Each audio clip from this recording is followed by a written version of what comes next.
कर्म अपने आप में अच्छा बुरा नहीं है, तो उसे करना चाहिए कि नहीं करना चाहिए। आप मुझे ऐसा पूछ रहे हैं कि सांस लेनी चाहिए कि नहीं लेनी चाहिए। जो हिसाब किताब रखे वो संसार है, और हिसाब के परे जो हो जाए लेन देन वो परमार्थ है। आप अच्छे कर्म करो उसका भी संचय हो जाता, आप बुरे कर्म करो उसका भी संचय हो जाता। बस दोनों को भुगतना है। मन को जिससे तकलीफ हो उसे बुरा कहते, तो जो अच्छा होता है, जो हमें सुकून देता है उसे अच्छा कहते। ये हमारी व्याख्या है। अगर उस बुलबुले के फूटने के बाद आप रोने लगे, बिलखने लगे, आक्रोश करने लगे, तो हम हंसेंगे, अरे क्या मूर्ख है, वो तो फूटने वाला था। बस कुछ सेकंड में वो फूट जाता है, इसलिए हमें उसके बारे में पता है। लेकिन जो 4-5 सेकंड में फूट जाता है तो हमें बहुत कम वक्त में पता चलता है, तो जल्दी पता हो जाता है। वही बुलबुला अगर 40-50 साल में फूटे, हम उसे बहुत गंभीरता से देखते। आपने बहुत पैसा कमाया तो आप उससे ऐशो आराम की चीजें खरीदोगे, गाड़ी, बंगला, बड़े कपड़े, अच्छे गहने, ऐसे वैसे, और लोगों के पास चले जाओगे ऐसे ऐड किचन, ये सब कर सकते हैं। आपके पास में पद है, पैसा है, प्रतिष्ठा है, कुछ कर सकते हैं, ये जमा पूंजी। लेकिन जब वो खर्च हो जाएगी तो बाद में वापस आप ऐसे हो जाओगे जैसे पहले थे। कितने सारे लोग हैं जो अमीर थे फिर गरीब होंगे,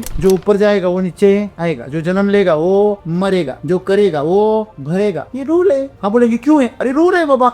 आप ग्लास को छोड़ दोगे तो क्या हो जाएगा? फूट जाएगा। अगर किसी गुंडे मावारी ने, चोर उचक्के ने छोड़ दिया तो टूट जाएगा, और इस किसी सज्जन ने, गृहस्थ ने छोड़ दिया तो नहीं, वो हवा में रहेगा लटकते लटकते, तब भी टूटेगा ना। कोई फर्क नहीं पड़ता पाप और पुण्य से। आप कितने पापी और कितनी पुण्य है, इससे इस प्रकृति के कोई रूल चेंज नहीं हो। जो भी आदमी ने निर्माण किया है मनुष्य ने इस संसार में, वो सब नष्ट हो गया, फिर नया निर्माण होगा, फिर नष्ट होगा। देखो जैसे मकड़ी अपने जाल में कभी फंसती नहीं है, वैसे हमें हमारी कर्म के जाल में नहीं फंसना है। तो आपको उसके अच्छे बुरों से बाहर निकलना है। आज हम रुक जाते हैं कुछ करने के लिए उतावले हो जाते हैं। क्यों? क्योंकि हमने कुछ किसी को अच्छा कह रहा है, किसी को बुरा ठहर दिया पहले से। किसी भंडारा में चले जाते हैं तो आप वहाँ पे खाना परोसते हो ना, वो जहाँ जिनको परोस रहे हो आपके रिश्तेदार और दोस्त है ना, आपने कमाया हुआ चीज आप दे रहे हो, और जिनको दे रहे हो वो भी आपसे कोई रिश्ता नहीं रखते।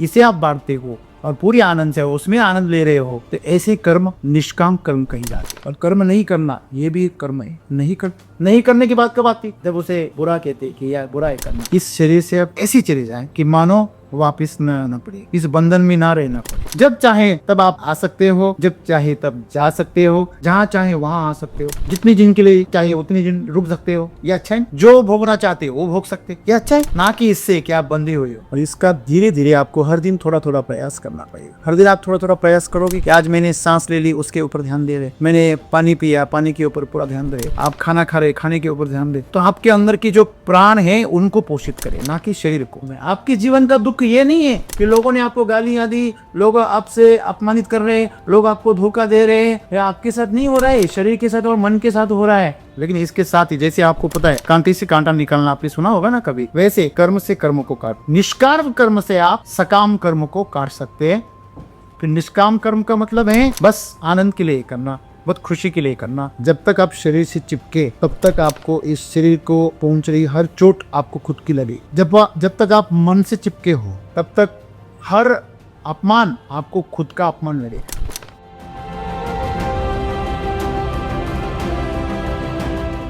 सबसे पहला जो स्टेटमेंट सदगुरु ने किया कि कर्म न तो अच्छे होते हैं न तो बुरे होते, अगर ऐसा नहीं है तो इसका संचित, कर्मों का संचित पाप और पुण्य में क्यों गिना जाता है? और दूसरा सवाल ये है सर, अगर ये गोंद है और हमारे साथ हमारे शरीर को चिपकाए रखता है तो इसको धोना कैसे? क्योंकि डे टू डे लाइफ में हमें ये जो आध्यात्मिक गुरु हैं, जो धर्म गुरु हैं, वो हमें ये सिखाते हैं कि आपका आज जो जीवन चल रहा है वो आपके पिछले जन्म के कर्मों के संचित की वजह से आज ये चल रहा है। तो ये जो पिछले जन्म के कर्मों की जो लाठी है वो लाठी को कैसे हटाए? क्योंकि उसी के सहारे हम अभी चल रहे हैं। आज जो जीवन में हो रहा है हम वो लाठी को सहारा लेके बोल रहे हैं कि पिछले जन्म में मेरा ये कर्म थे इसलिए मेरे साथ ये हो रहा है। तो ये काठी को कैसे हटाए, मेरा आज का सवाल। बचपन से सुनते आ रही है कि कर्म करना चाहिए, और जो हम आज कर्म करते हैं उससे हमारा जो अगला जन्म है वो भी निर्भर करता है, और जो भविष्य काल है वो भी निर्भर करता है। तो सर ये जो कर्म है हम जब अच्छा करते हैं तो यह हमारी भावना रहती है और समझ रहती है कि हमारे साथ अच्छा ही होगा। तो सर हम जब छोड़ते कि कर्म करने ही छोड़ते, तो ऐसा हो सकता है कि हमारा जो भविष्य काल है वो अच्छा हो सकता है क्या? और जो दूसरा सवाल ऐसा है कि क्या वाकई में संभव है सर कि कर्म को धो डालिए। दोस्तों, भगवान श्री कृष्ण गीता में कहते हैं कि हे अर्जुन, तू बस कर्म कर, कर्म के जो फल की चिंता है वो मत कर, लेकिन तू अपना कर्म कर, और तू कर्म करने के लिए ही पैदा हुआ। वही सदगुरु ही बता, दूसरे आयाम से बता। दोनों की बताने का तरीका अलग है, नजरिया अलग है। वह बता रहे आप सिर्फ कर्म करो, फल की चिंता मत करो। फल आपको अच्छा मिलेगा या बुरा मिलेगा। फल अच्छा बुरा हो सकता है, कर्म कभी अच्छा बुरा नहीं हो। मैं हमेशा आपको उदाहरण देता हूं कि आपके हाथ में बंदूक है, इसका मतलब आप आतंकवादी हो, ऐसे थोड़ी। हमारी माँ बहन जब हाथ में छुरी लेकर यहाँ वहाँ घूमती है किचन में, तो क्या वो हत्यारे नहीं? वो हत्या करने के इरादे से घूम रही है? नहीं। तो कर्म अपने आप में अच्छा बुरा नहीं है, तो उसे करना चाहिए कि नहीं करना चाहिए? आप मुझे ऐसा पूछ रहे हैं कि सांस लेनी चाहिए कि नहीं लेनी चाहिए। आप नहीं भी चाहोगे तो भी वो होगा, क्योंकि आप जिंदा हो। आप जिंदा हो मतलब आपका शरीर के साथ जो संबंध है वह उस सांस की वजह से है। मनुष्य सबसे पहला कर्म जो करता है और जो आखिरी कर्म करता है वो यही करता है। बीच में बहुत सारे कर्म करता है, लेकिन शरीर के साथ उसका जो कर्म बंधन है वह इस सांस से ही जुड़ा है। और इसीलिए उसी का आयाम, उसी का ही व्यायाम आपको सिखाया जाता है, जिसे प्राणायाम कहता है। प्राणायाम से आप पता चल सकता है आपको कि शरीर के साथ रिश्ता कैसे बढ़ना और कैसे तोड़ना। जिसने रिश्ता जोड़ा है वही तोड़ भी सकता है। तो जो आपको बांधता है वही चीज़ आपको मुक्त भी कर सकती है। जिस रस्सी ने आपको बांधा हुआ है वही रस्सी आपको खुला भी कर सकती है। दूसरा कोई नहीं कर सकता, वो रस्सी ही कर सकता। तो वो जो रस्सी है ना, वो है सांस, पहला कर्म। आप चाहे जानकर करो या अनजाने भी करो, लेकिन आपको सांस लेनी है। चाहे आप गहरी ले लो, चाहे आप उथली ले लो, लेकिन आप सांस लोगे ही। आप खुद जानबूझ कर ले लो या चलने दो, वो चलती रहेगी, क्योंकि वो पहला कर्म है और वही आखिरी कर्म है जो मनुष्य करता है। जब तक आप कर्म करोगे तब तक ही आप इस शरीर के साथ बंधे। तो आज हमें जिसे जीवन के लिए, जिसे जन्म लेना कहते हैं, जिसे मृत्यु कहते हैं, वो शरीर के बारे में, आपके बारे में नहीं है। तो सदगुरु आज हमें इतनी आसान बता रहे हैं कि जो कर्म है आपका, आप जो भी क्रियाएं कर रहे हो, सभी क्रियाएं आपको इस शरीर से बांधती है। जो भी करो तो आप अच्छे और बुरे में फंसे हो। आपने कहा मैं अच्छा कर्म करूं तो पुण्य मिलेगा, बुरा कर्म करूं तो पाप होगा, इसका संचय होगा। आपने कहा कर्म ही ना करूं तो क्या अच्छा होगा? कर्म नहीं करोगे तो जैसे आप स्कूल में गए और आप अभ्यास नहीं करोगे तो आप फेल हो जाओगे, बस इतनी सी बात है। आप उसी क्लास में रहोगे, बाकी बच्चे चले जाएंगे। आप मनुष्य के तौर पर जन्म लेकर आए हो तो कर्म तो होगा। मैंने कहा ना आपको, जानकर होगा या अनजाने में होगा ही। आप जानकर करोगे, जागरूकता में करोगे तो सही कर्म करोगे। तो आपको इससे मुक्त होने के लिए भी कर्म ही करना पड़ेगा। लेकिन सदगुरु वही बता रहे हैं, वही गोंद है, वही चिपका पदार्थ है जो आपको इस प्राण को, मतलब आपकी आत्मा को इस शरीर से जोड़ रहा है। फिर उसे ना करने का सवाल ही नहीं आता, वो तो होगा ही। कर्म ना करे ऐसा हो ही नहीं सकता। फिर कर्म कर कर भी वो कर्म ना हो ऐसा हो सकता है। बहुत सुंदर बात है, कर्म तो किया जाए लेकिन उसका बंधन ना हो, बंधन ना बने। लेन देन हो जाए लेकिन व्यवहार ना हो, ऐसा हो सकता है। तो वो रास्ता हमें ढूंढना है, उसी को अध्यात्म कहते हैं, उसी को परमात्मा कहते हैं। जो हिसाब किताब रखे वो संसार है, और हिसाब के परे जो हो जाए लेन देन, वो परमात्मा है। तो आपने कहा पाप और पुण्य। पाप और पुण्य ये आपके पास मुनाफा हो रहा है, आपको घाटा हो रहा है, बस ये बात है। मतलब आप व्यवहार में हो, आप लेन देन में हो। आपका कर्म अगर हिसाब किताब में हो रहा है तो आपका पाप भी होगा, पुण्य भी होगा। आप पैसा कमाओगे तो आपके बैंक में पैसा जमा हो जाएगा, फिर उस पर ब्याज मिलेगा ना। आप अच्छे कर्म करो तो उसका भी संचय हो जाता है, आप बुरे कर्म करो उसका भी संचय हो जाता है। बस दोनों को भुगतना है। आपने कांटे जमा किए तो आप रोहन तो होगे। आपने आपके जेब में अगर कांटे डाले, अब जब बैठ जाओगे यहाँ वहाँ तो वो चुभेंगे, आप अंदर से खून निकालेंगे आपका। वो कुछ लोग ऐसे होते हैं, उनको खुरेद कर खून निकलना अच्छा, अंदर से इतने दर्द होता है उनका, वो जानबूझकर खुद को लहूलुहान करना चाहते हैं, तो वो अपने पास कांटे ही रखते। ऐसा मत सोचिए क्यों लोग कांटे रखेंगे, ऐसा होता तो आत्महत्या क्यों करते? इसको मारने की कोशिश क्यों करते? अरे जिंदा रहने के लिए इतने सारे अस्पताल खुले है ना, इतने सारे इंतजाम किए कि मैं सुरक्षित रह जाऊं, मैं मरूं ना, इसलिए क्या क्या नहीं कर रहे लोग। इसी दुनिया में खुद को मारने वाले भी हैं, खत्म कर देते। जो दूसरों को नहीं मार सकते वो खुद को मार देते। दूसरों को मारने वाले और खुद को मारने वाले, ये दोनों ही आतंकित हैं।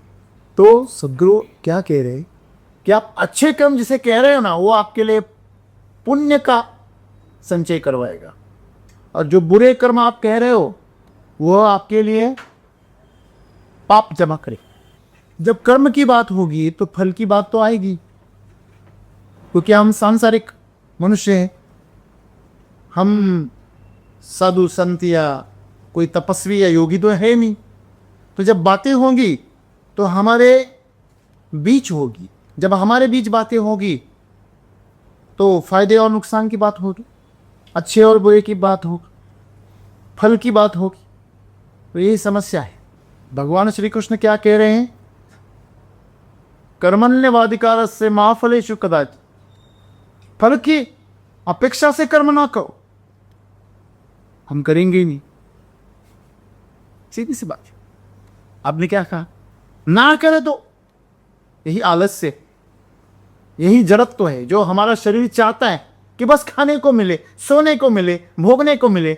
हमारा शरीर तो यही चाहता है, और उसी को जिला रहे हो, उसी के साथ चिपके हो, उसी को सजा रहे हो, उसी के लिए इंतजाम कर रहे हो।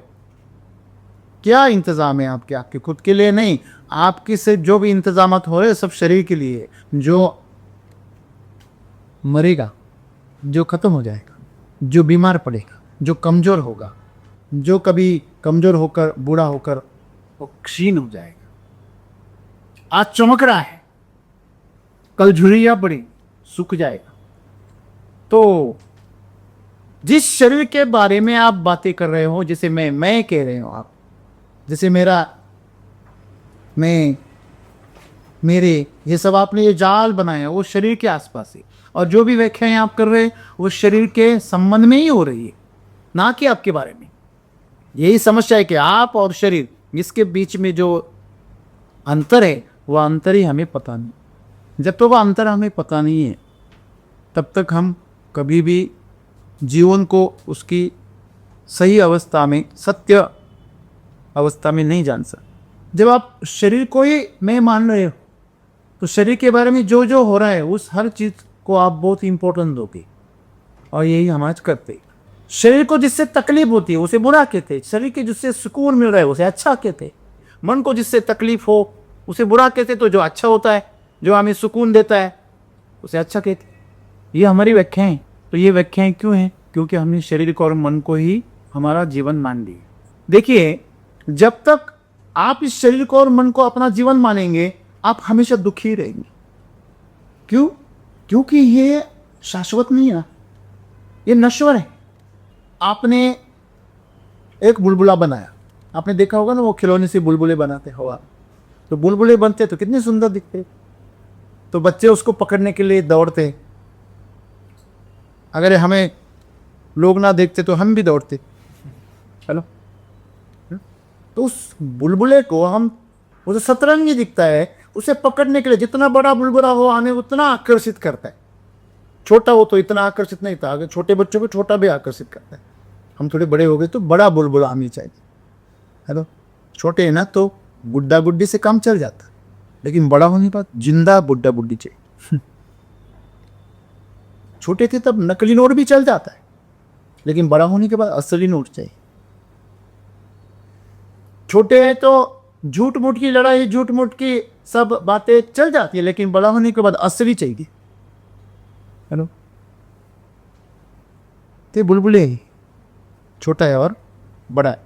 ये जो बुलबुले है इसे हम क्या कह रहे हैं, संभालने की कोशिश करनी। अभी नहीं टूटना चाहिए, अभी फूटना चाहिए, तो उसको ना टूटे ना फूटे इसलिए उसको संभालने की कोशिश करते।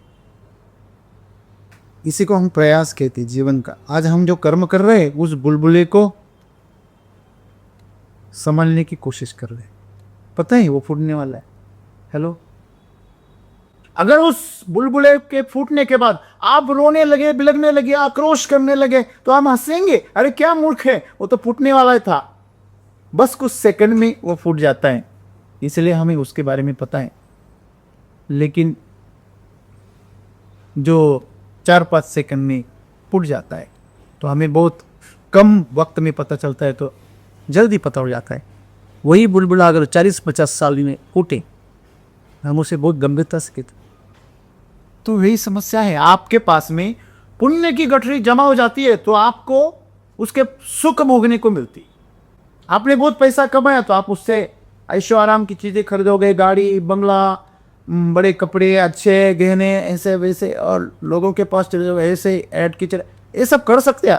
आपके पास में पद है, पैसा है, प्रतिष्ठा है, कुछ कर सकते हैं, ये जमा पूंजी।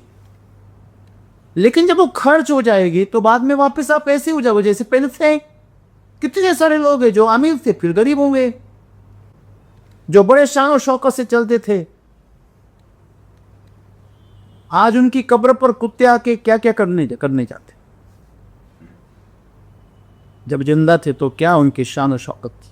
तो आपको यह समझना जरूरी है, जो हीरो और हीरोइंस आज हमारे सामने एक ग्लैमरस दुनिया का बेताज बादशाह और ये चांद तारे सितारे हैं, वह जब बूढ़े हो जाते हैं ना, वो गर्दिश में खो जाते हैं। उनको पूछने का कोई जाता नहीं, ये कोने में पड़े। ये हम जितनी जल्दी जानेंगे, जब आपके पास में शरीर है, आपके पास में पैसा है, आपके पास में जवानी है, आपके पास में जोश है, ताकत है, तब तक ये चलेगा। जब ये निकल जाएगा तो आज आपका जो जीवन है यह प्रभावित है बस उन चीज़ों से। वह चीज़ों का प्रभाव ही पुण्य कह रहा था, और जो प्रभाव खत्म हो जाता है तो वैसे पाप कहते। जब बीमार पड़ जाते हैं तो लगता है ना आपको, मैंने क्या पाप किए, इतना दर्द मुझे हुआ है, मेरे जीवन में इतनी मुश्किलें आ रही है, इतनी दुर्घटनाएं हो रही है, इतनी तकलीफों से मैं गुजर रहा हूँ, मैंने क्या पाप किए हे ईश्वर। आपको यह समझना जरूरी है कि हम जिन जिन योनियों से चलकर आए हैं, हम सांप थे, न जाने कितनी चूहों को मार डाला। हम शेर थे तब हमने नए नए बच्चे पैदा हुए थे, हिरन को, उसको मार डाला, बच्चे को अनाथ का। ऐसे हमने न जाने कितने ऐसे कर्म किए। पाप नहीं कह सकते इसको, लेकिन एक कर्म है। आप गड्ढा करोगे तो आपको ही भरना पड़ेगा, जो आप करोगे उसे आपको भरना पड़ेगा। ये इस प्रकृति का क्या है, नियम है। जो ऊपर जाएगा वो नीचे आएगा, जो जन्म लेगा वो मरेगा, जो करेगा वो भरेगा, ये रूल है। आप बोलेंगे क्यों है, अरे रूल है बाबा। आप ग्लास को छोड़ दोगे तो क्या हो जाएगा, फूट जाएगा। अगर किसी गुंडे मावारी ने, चोर उचक्के ने छोड़ दिया तो टूट जाएगा, और इस किसी सज्जन ने, गृहस्थ ने छोड़ दिया तो नहीं, वो हवा में रहेगा लटकते, तब भी टूटेगा ना। कोई फर्क नहीं पड़ता पाप और पुण्य से। आप कितने पापी है और कितनी पुण्य है, इससे इस प्रकृति के कोई रूल चेंज नहीं होगी।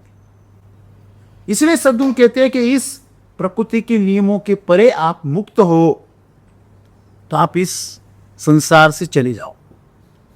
आप चले जाएंगे, आपने अगर किसी से कर्जा उठाया है और आप भी उसके यहाँ काम कर रहे हो, तो जब तक आपका कर्जा नहीं है चुकाया, तब तक आप वहां से मुक्त नहीं हो सकते। हेलो, उसने आपके सब कागजात रखे हुए, वो बोले कर्जा पूरा चुका दो पहले। अरे तुम कर्जे चुकाए और वापस दूसरे कर्जे लिए, तो ऐसे करते करते न जाने कितने जन्मों से कर्जा ले रहे और चुका रहे, कर्जा ले और चुका रहे। ये कर्जा मतलब क्या है? पाप ही कर्म बंधन है। कर्म बंधन कैसे बनता है? आप जब उससे चिपक जाते हैं। देखिए, आपके पास में से इलेक्ट्रिक वायर गुजर रही है और आप में उसमें जब तक अंतर है तो वो आपको कुछ नहीं कर सकती, लेकिन आपके उसके साथ पकड़ लिए उसको, तो फिर वो आपको नहीं छोड़, आपके अंदर से प्राण ले ली, आपको कोयला बना दी, है ना? वैसे ही आपको यह समझना बहुत जरूरी है कि ये जो कर्म है जो आप कर रहे हो, ये जाने और अनजाने हो रहे, तो इससे आप अगर अच्छे कर्म के बारे में अगर आप फंस गए तो अच्छे कर्म करते बैठोगे, मैंने दान किए, मैंने पुण्य किए, मैंने लोगों के लिए इतने सारे अच्छे काम किए, इनकी लोगों की मदद की, किसी की जान बचाई, ऐसे वैसे फलाना ढिमका इतना सारा किया, तो पुण्य बनेगा और अगली बार में आपको ऐशो आराम भोगने को मिलेगा। अमीर के घर में, आप अंबानी के घर में पैदा हो जाओ, तब तक अंबानी का परिवार रहा तो 50 सालों में दुनिया बदल जाती है। यही आपको समझना है। जो ज़्यादा मेहनत करेगा, ज़्यादा कष्ट करेगा, ज़्यादा पैसा कमाएगा, वो ऐश करेगा। इसको क्या पूछी ज्योतिष की जरूरत है? आपने बहुत मेहनत करके बहुत पैसा कमाया तो आप सीना थाम के चलोगे, अच्छे कपड़े पहनोगे, अच्छे लोगों से अच्छे होटल में खाना खाओगे, रिस्पेक्ट पाओगे। आप रेस्टोरेंट में चले जाते लोकल में, अगर वहाँ जब बैठने को जगह नहीं होती तो वो क्या बोलते हैं, रुको बाहर, हेलो वेटिंग करो। हाँ, या गर्दी में आपको कोई धक्का भी लगा दे, आप में वेटर को आवाज़ दे रहे, अरे 4 बार आवाज़ दे फिर भी देखता नहीं है, होता कि नहीं ऐसा? 5 स्टार 7 स्टार में आपको आवाज़ देनी नहीं पड़ती, आपके आगे पीछे हर कोई खड़ा रहता, आपके हर सांस पे वो ध्यान देते, इतनी इज्जत देते। इसी को तो वो 500 रुपये लेते चाय के थोड़ी 500 रुपये, चाय तो 5 रुपये में 10 रुपये में बन जाती, 50 रुपये में बन जाती, 500 रुपये ऊपर के 450 रुपये आपको जो आदर दिया जा रहा है ना, वो मुफ्त का नहीं है, इसके पैसे ले जा। समझ गए? आप लोगों से आदर खरीद रहे हो। पुण्य की यही बात है। जो चीज़ें लोगों को आसानी से नहीं मिलती वो चीज़ें पैसों से मिल जाती, जो आपकी कमाई से मिल जाती, संपत्ति से मिल जाती, पद से मिल जाती, प्रतिष्ठा से मिल जाती। लेकिन उसके लिए पहले आपको बहुत सारी मेहनत करनी पड़ती, पुण्य कमानी पड़ती। कुछ भी नहीं मिला है फिर भी मेहनत करो, अच्छा काम करो, ईमानदारी से करो, तो पुण्य जमा हो जाता है। आपने देखा हो लोग भ्रष्टाचार करते हो, बहुत खूब दान धर्म करते, तो आपको समझना क्या है, तो इससे मुक्त कैसे होना, तो जीरो वाला फार्मूला लेके आओ। जब आपका कर्म आपको अगर जीरो करना है तो कर्म से कर्म काटना पड़ेगा। कर्म ऐसे ही करो, कैसे करो, क्यों घटे, बस आप उसमें शामिल ना। सांस ले रहा, आप उस सांस को देखो, वो आपके अंदर जाने बाहर जाने, बस इतना काम करो। बस इतना काम करोगे तो भी आप बाबा रामदेव बन जाओ। हेलो, कितने 5,000 करोड़ रुपया कितना बड़ा एम्पायर खड़ा कर दी। हाँ, आमतौर पे आपको इतना बिजनेस करना है तो आप कई पीढ़ियाँ चल जाते। उन्होंने इतना कैसे जमा कर लिया? क्योंकि उनको उस पैसों से, संपत्ति से कोई आसक्ति नहीं। जब आपको कोई आसक्ति नहीं होती और आप कुछ करना चाहते हो इस प्रकृति के लिए, तो ये प्रकृति दे देती है। गवर्नमेंट जो है वो बोलती है जो स्वयंसेवी संस्थाएं हैं, जो ट्रस्ट हैं, उनको पैसा दे दो, हम आपसे टैक्स नहीं लेंगे। हेलो, कहती है ना, टैक्स नहीं लेंगे मतलब आप जो कर्म कर रहे हो, आप जो पैसा कमा रहे हो, और पैसों के ऊपर हमें कुछ नहीं चाहिए, मतलब आपने कर्म किया ही नहीं। हेलो, जब आप बैलेंस में खड़े रहते हैं तो ग्रेविटी कितनी हो जाती है? 0। यही निष्कर्म है। आप कर्म भी कर रहे हो लेकिन उसके हिसाब में नहीं पड़ रही, उसके परिणाम के बारे में आप बेफिक्र हो, उसकी आपको चिंता ही नहीं, बस आप कर रहे हो, आप कर्म का आनंद ले रहे हो, आप करता नहीं है, आप कर्म बन गए हो। ये बात समझनी बहुत मुश्किल है, क्योंकि हमें बनना सिखाया गया है, खोना नहीं सिखाया गया। आपको कहीं अपने माँ बाप ने कभी बोला है आप कहीं जाकर खो जाओ, हम आपको ढूंढने आए, कहीं भी जाकर खो जाओ, स्कूल में चले गए खो जाओ, टीचर की एजुकेशन में खो जाओ, कभी कभी टीचर के पीछे पीछे उसके घर चले जाए, टीचर इतना अच्छा लग गया, उसका सिखाना इतना अच्छा लग गया कि उसके शिष्य बन गया और उसके पीछे ही माँ बाप को भूल ली। ऐसे किसी माँ बाप को अच्छा नहीं लगेगा, वो हमेशा चाहेंगे आप उनके बंधन में रहो, उनके माया के मोह के जाल में रहो, यही चाहते हो। उसमें उसका मोह है, वो उसी मोह के जाल में आपको पाल पोस रहे, और वही माया का जाल है जिससे आपसे वो बंध देते हैं। उनको यही पता नहीं है कि ये मेरे से पैदा हुआ है, ये मैंने पैदा नहीं किया है। हेलो, माँ बाप हमेशा परेशान हो जाते और हमेशा अपनी शिकायत करते रहते कि मैं मेरे बच्चों को इतना अच्छा पाल पोस कर बड़ा किया, उसको सिखाया, हमारे ज़माने में हम माँ बाप से डरते थे, आज के बच्चों से हम डरते हैं। एक ऐसी हमारी पीढ़ी है, माँ बाप से भी डरे, बच्चों से भी डरे। अब इन सबको पूछो, ये भी वही कहेंगे, जो हमारी पीढ़ी है उनका यही हर्ष है कि बच्चों को स्वतंत्रता दी है, और माँ बाप ने कभी स्वतंत्रता दी नहीं है, उनको स्वतंत्रता थी, बीच में सैंडविच बन गए ये पीढ़ी। तो ये क्या है, वो शिकायत इसलिए कर रहे हैं क्योंकि बच्चे अभी स्वतंत्रता के नाम पर मनमानी कर रहे हैं, जो उनके मन में नहीं है ऐसी चीजें वो कर रहे हैं,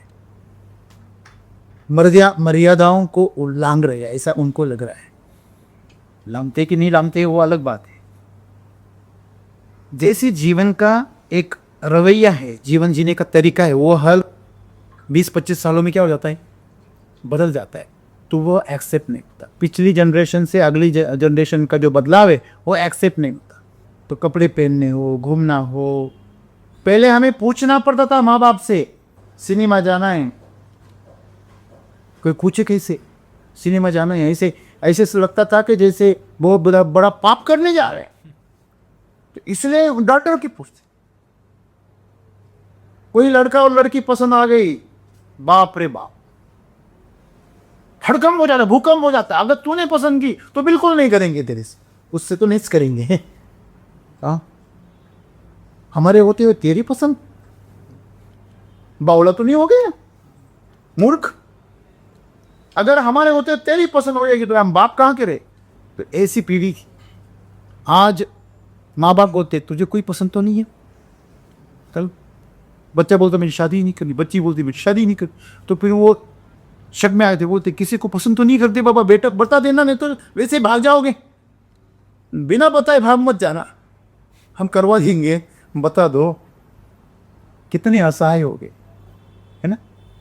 ये मैं आपको क्यों कह रहा हूँ, ये बंधन है, ये बंधन तो माया का बंधन ही, हमेशा याद रखिए। और इसी बंधन को हम प्यारा कहते हैं। बहुत मजे की बात है, बकरी को कितने भी बच्चे हो गए ना, भेड़ बकरियों में कितने भी बच्चे हो गए, तो उनको पता नहीं होता वो बच्चे कहाँ जाने वाले। कितना भी प्रेम करो उनसे, वो कट नहीं जाने वाले, वो परोसे जाएंगे।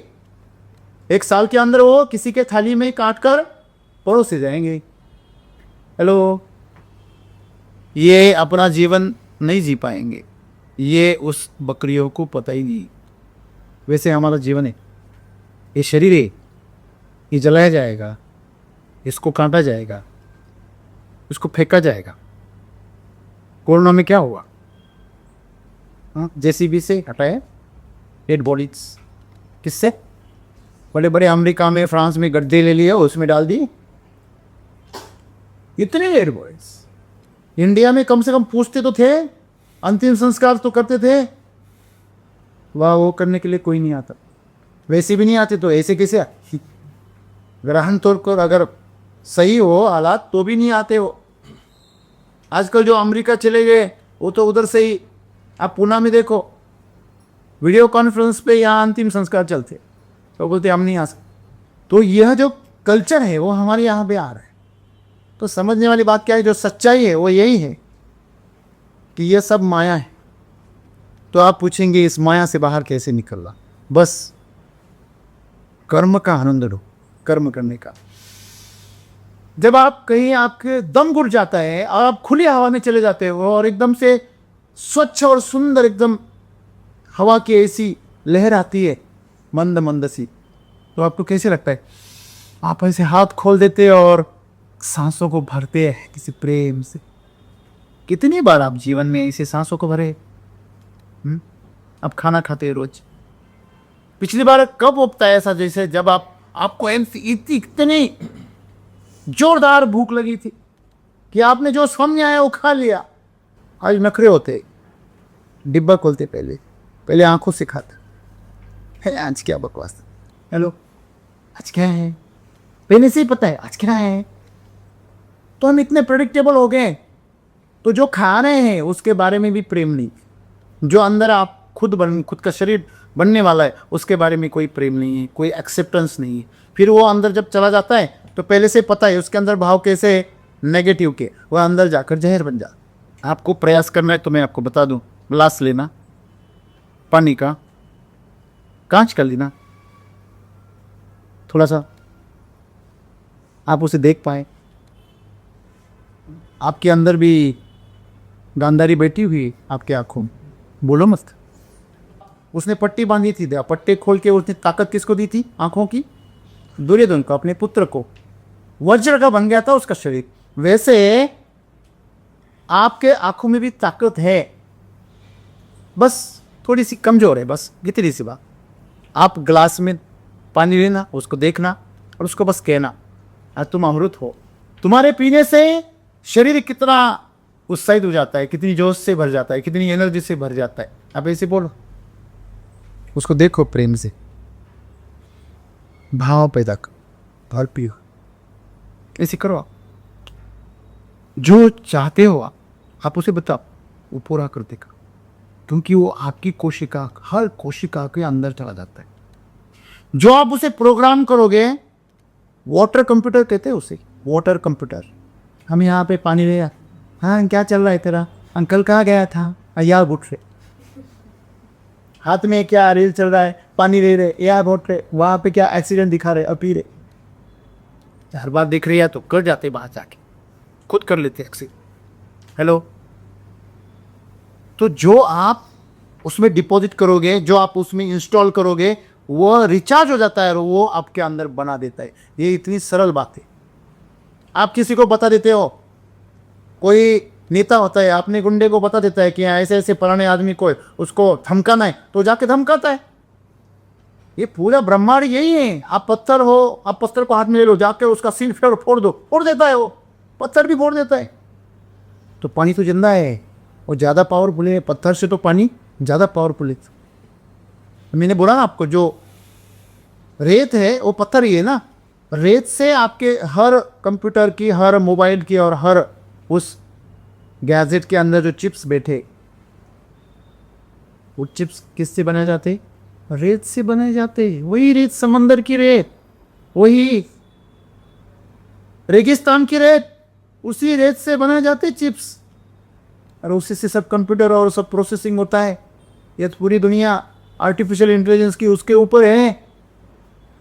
आने वाला समय जो उसी के आधार पर है, वो रेत है, बस चिप्स में दब दिया है। अब खाना खा रहे हो, मिट्टी है, बस खाना बन गई। तो ये पूरे ब्रह्मांड में आप जो देख रहे हो वही मिट्टी के ढेर है, बस मेरे आसपास में सब मिट्टी के ढेर है।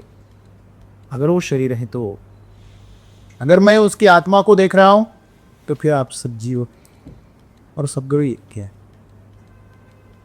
आप जब तक कर्मों के बंधन में, कर्मों के अच्छे और बुरे के परिणामों में आप बंधे हुए हो, तब तक आप गोंद की तरह इस शरीर के साथ चिपकोगे और इस शरीर को ही मजबूत करोगे। फिर अगला वापिस आपको जन्म ही मिलेगा, क्योंकि आप वही चिंतन करते रहो, वही सोच आपके अंदर बैठी रहेगी, और जो आपके जीवन की आखिरी सोच होती है वही अगला जन्म आपको मिलता।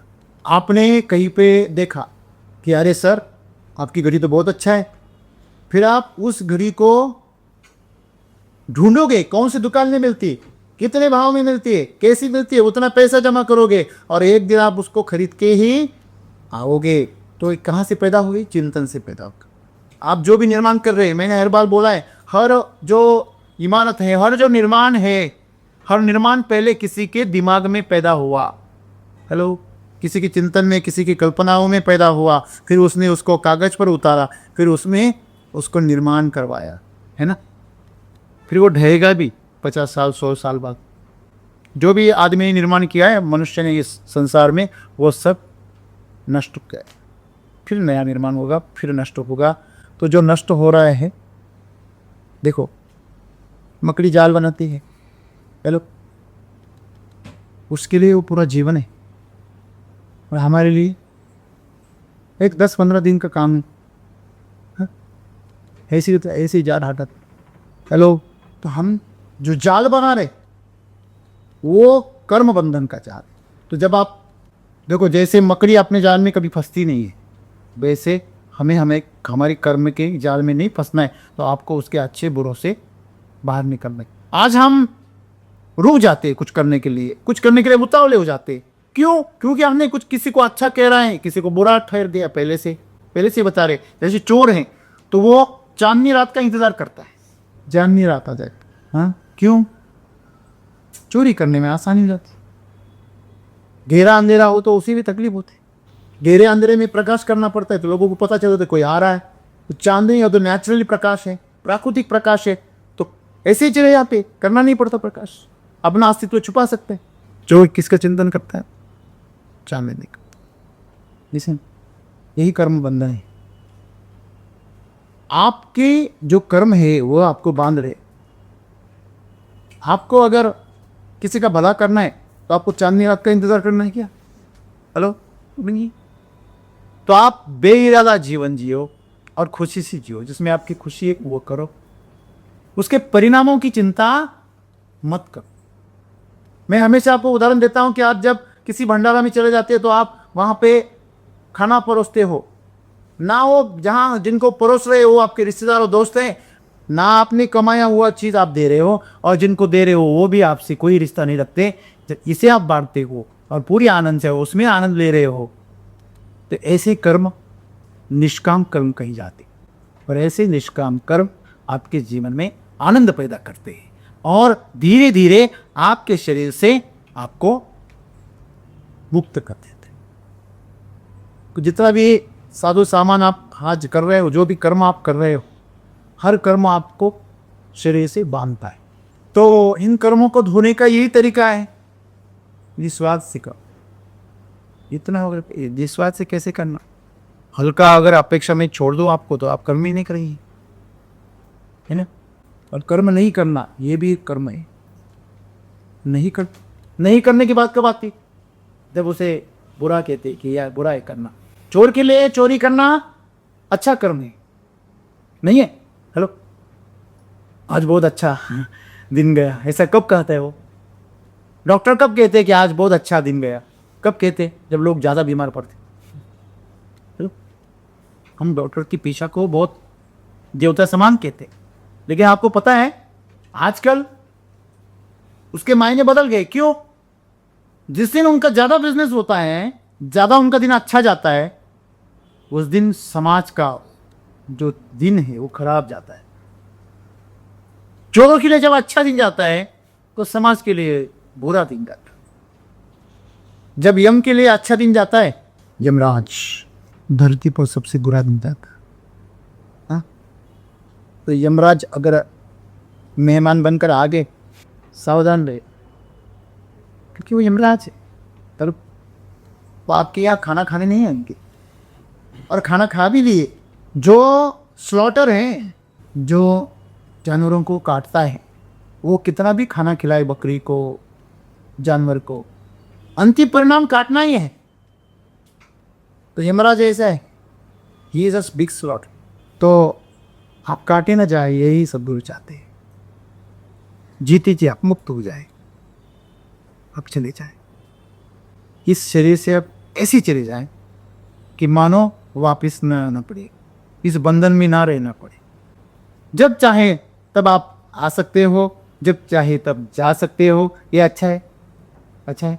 जहाँ चाहे वहाँ आ सकते हो, जितने दिन के लिए चाहिए उतने दिन रुक सकते हो। ये अच्छा है। जो भोगना चाहते हो वो भोग सकते, ये अच्छा है। ना कि इससे कि आप बंधे हुए हो।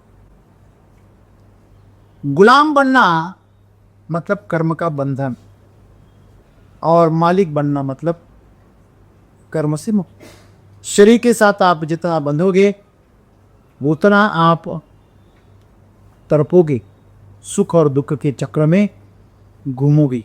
उस स्वतंत्रता मिले, आपको मुक्ति मिले, और वह मुक्ति आपको तभी मिलेगी जब आप आपके कर्मों को क्या करेंगे, उड़ाएं। और आपके कर्म उसी दिन धोए जाएंगे जिस दिन आप फल की अपेक्षा से मुक्त हो जाएंगे। आज शरीर से आसक्त नहीं रहेंगे। शरीर के बारे में जितने रिश्ते हैं, जितनी जरूरतें हैं, जितने सामग्री है, उससे आप अंतर बना लोगे।